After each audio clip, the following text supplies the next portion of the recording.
Olá, me chamo Bárbara, estudo na Faculdade São Francisco da Paraíba, do curso de farmácia, primeiro período, do professor Anderson Rolim, da disciplina Saúde Coletiva.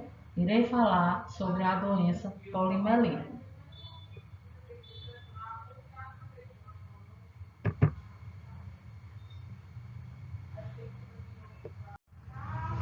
A origem da polimelite. Quando surgiu o primeiro caso da polimelite? A polimelite é uma doença infecto-contagiosa viral aguda descrita desde a antiguidade, porém reconhecida como problema de saúde pública somente no final do século XIX, quando as epidemias começaram a ser registradas em vários países do mundo. Sua etiologia infecciosa foi descoberta somente em 1908. Quando ocorreu o surto de poliomielite no Brasil? Em 1930, várias epidemias de certa magnitude do Brasil, a partir de 1950, passaram a ser descritas surtos de poliomielite em diversas cidades do país. E em 1953, ocorreu no Rio de Janeiro a maior epidemia já registrada na cidade. Quanto tempo a poliomielite está no Brasil? A doença permanece endêmica em 3 países: Afeganistão, Nigéria e Paquistão, com registro de 12 casos, nenhum confirmado nas Américas. Como resultado da intensificação da vacinação, no Brasil não há circulação por vírus, a poliomielite, desde 1990. Poliomielite e paralisia infantil são a mesma coisa. Quanto tempo durou a pandemia da poliomielite? Com as 2 vacinas, a poliomielite é considerada erradicada do mundo em 1994. No Brasil, a epidemia mais grave de epidemia de poliomielite ocorreu no ano de 1986. No Nordeste, investigações mostraram que o problema estava na vacinação contra o soro tipo 3, utilizado desde 1980 e quando são fornecida proteção suficiente. Quantas pessoas tiveram poliomielite no Brasil? Até a erradicação, foram 26.827 casos de poliomielite entre 1968 e 1989. Os anos 70 registraram a maior parte dos casos. Há um pico em 1975, com 3.596 registros. Outro ano com muitos casos foram em 1979, com 2.564 infecções. Qual foi o último caso registrado de poliomielite no Brasil? Em 1962, uma vacina oral desenvolvida pelo médico Albert Sabin tornou-se disponível, facilitando outras honrarias. Jonathan K. foi condecorado com a Medalha Presidencial da Liberdade em 1977. Morreu em Jolla, Califórnia, em 1995. Quais são os sintomas? Os sinais e sintomas da poliomielite variam conforme as formas clínicas, desde a ausência de sintomas até manifestações neurológicas mais graves. A poliomielite pode causar paralisia, até mesmo a morte, mas a maioria das pessoas infectadas não ficam doentes e não manifestam sintomas, deixando a doença passar despercebida. Os sintomas mais frequentes são febre, mal-estar, dor de cabeça, dor de garganta e no corpo, vômitos, diarreia, constipação, que é a prisão de ventre, espasmo, rigidez na nuca e meningite. Na forma paralítica ocorre a instalação súbita de deficiência motora acompanhada de febre, assimetria acometendo sobretudo a musculatura dos membros, com mais frequência os inferiores, flacidez musculares com diminuição ou abolição de reflexo profundo na área da paralisada, sensibilidade conservada, persistência de paralisia residual, que é sequela, após 60 dias do início da doença. Como é a doença? A paralisia infantil é uma doença infecciosa derivada de um vírus, no qual apresenta 3 sorotipos, o 1, o 2 e o 3. Dentre eles, o tipo 1 é o que causa mais complicações. Os principais afetados são crianças menores de 5 anos de idade. As crianças com paralisia infantil podem apresentar diversos sintomas, desde a paralisia flácida de determinados músculos, podendo ser temporária ou definitiva. A doença pode ainda comprometer neurônios, responsáveis pelas capacidades motoras na região muscular, correspondente à parte acometida. A paralisia mais comum é nos membros inferiores, e cerca de 5 a 10% dos indivíduos podem ter a paralisia dos músculos, correspondente ao sistema respiratório, levando a criança à morte. Como prevenir? A vacinação é a única forma de prevenção da poliomielite. Todas as crianças menores de 5 anos de idade devem ser vacinadas, conforme o esquema de vacinação de rotina e na campanha nacional anual. Desde 2016, o esquema vacinal contra a poliomielite passou a ser de 3 doses da vacina injetável, a VIP, que é 2, 4 e 6 meses, e mais 2 doses de reforço com a vacina oral, que é a bivalente, que é a VOP, que é a gotinha. Quais as causas e as sequelas? A falta de saneamento, as más condições habitacionais e a higiene pessoal precária constituem fatores que favorecem a transmissão do poliovírus, causador da poliomielite. A sequela de poliomielite estão relacionadas com infecção da medula e do cérebro pelo polivírus. Normalmente corresponde a sequelas motoras e não tem cura. Assim, as principais sequelas da polivalente são problemas e dores nas articulações, pé torta, conhecido como pé esquino, em que a pessoa não consegue porque o calcanhar não encosta no chão, crescimento diferente das pernas, o que faz com que a pessoa manque, inclusive para o lado, causando escoliose. Poliomielite atinge também adultos.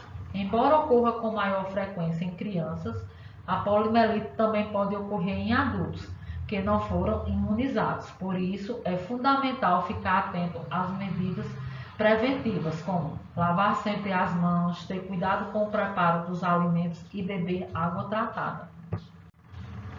Como é feito o diagnóstico?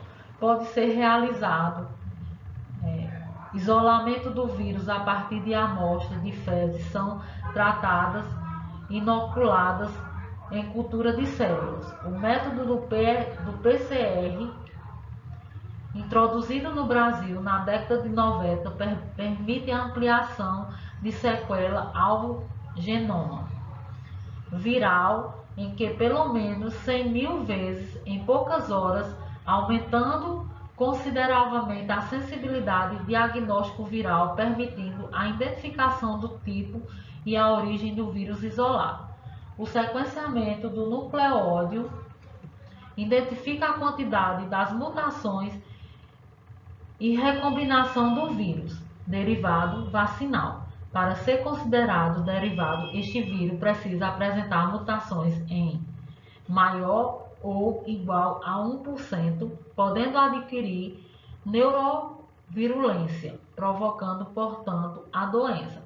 A sociologia deixou de ser feita no Brasil em virtude da grande quantidade de vacina antipólio oral, a VOP, administrada no país, que levou a maioria da população a apresentar altos títulos de AC para os 3 tipos de poliovírus, dificultando assim a interpretação dos resultados. Exames específicos, LICO, útil no diagnóstico diferencial com síndrome de Guillain-Barré e com a meningite, que evolui com a deficiência motora. Na poliomielite, observa-se um decreto aumento do número de células, podendo haver um discreto aumento das proteínas. Na síndrome do Guillain-Barré, observa-se uma dissociação proteico-citológica, aumento acentuado de proteína.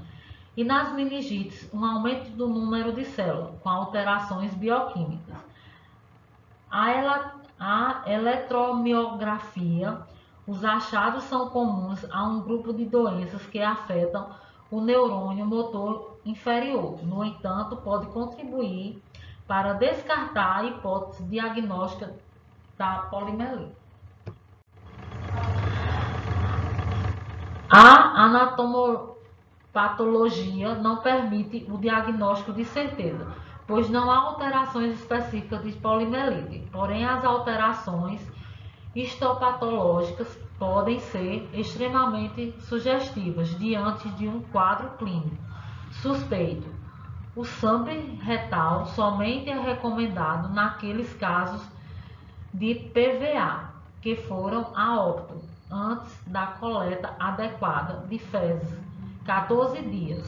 Em crianças constipadas pode ser usado supositório de glicerina.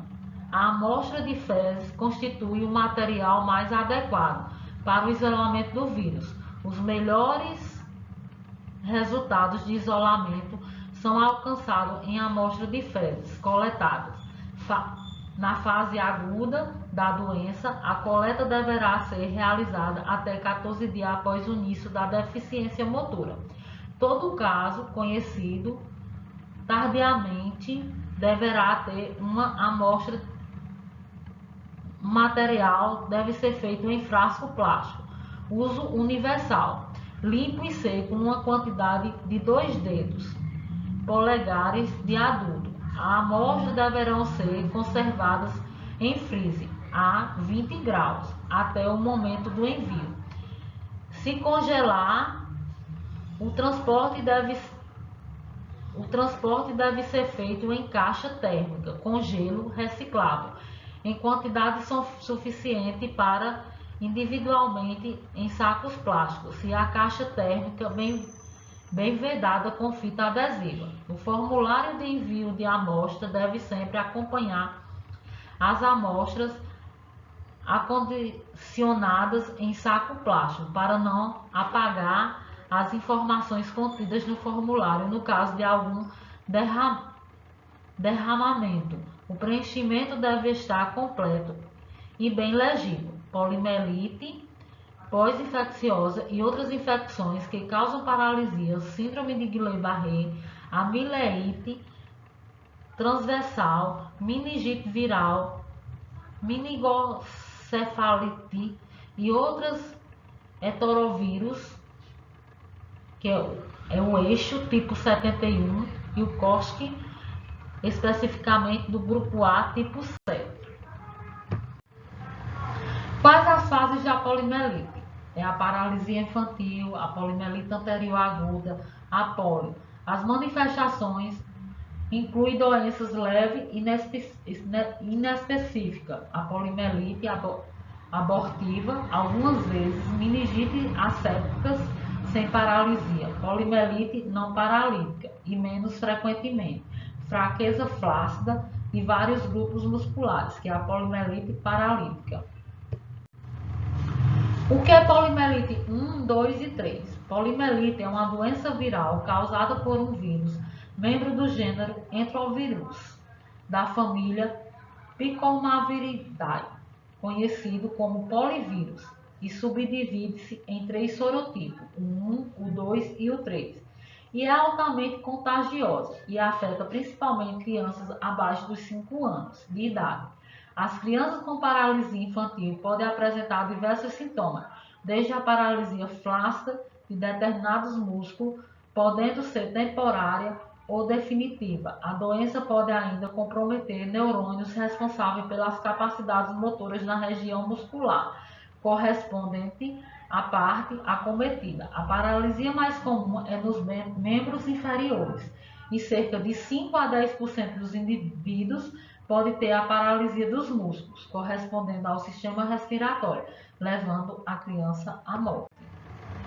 Qual é a reação da gotinha da poliomielite? Geralmente as reações adversas são passageiras, mas estas são febre moderada, dor de cabeça e dor pelo corpo. Conclusão. Apesar de que a poliomielite ter sido eliminada das Américas, não estamos livres dessa doença.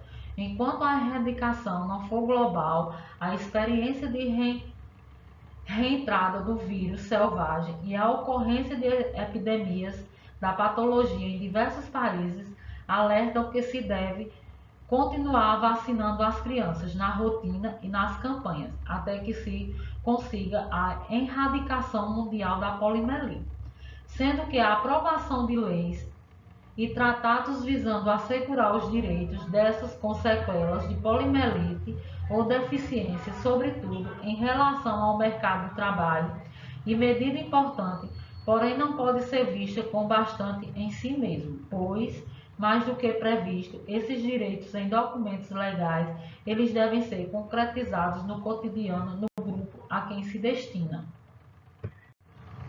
Enfim, não basta que haja admiráveis leis trabalhistas e secundárias, e necessário que estas sejam realmente colocadas em prática, pois um mundo melhor se constrói com respeito, solidariedade, igualdade e justiça para todos. Cabe à equipe multidisciplinar de saúde e responsabilidade de esclarecer as famílias sobre a necessidade da vacina contra a paralisia infantil, mesmo não tendo ocorrido nenhum caso desta doença no Brasil nos últimos 6 anos. Além disso, é de extrema importância que todos os profissionais de saúde cooperem na vigilância epidemiológica, notificando a investigação. Todos os casos de paralisia flácidas aguda inclui a síndrome de Guillain-Barré. Isso é o que eu pude trazer para vocês um pouco da doença poliomielite.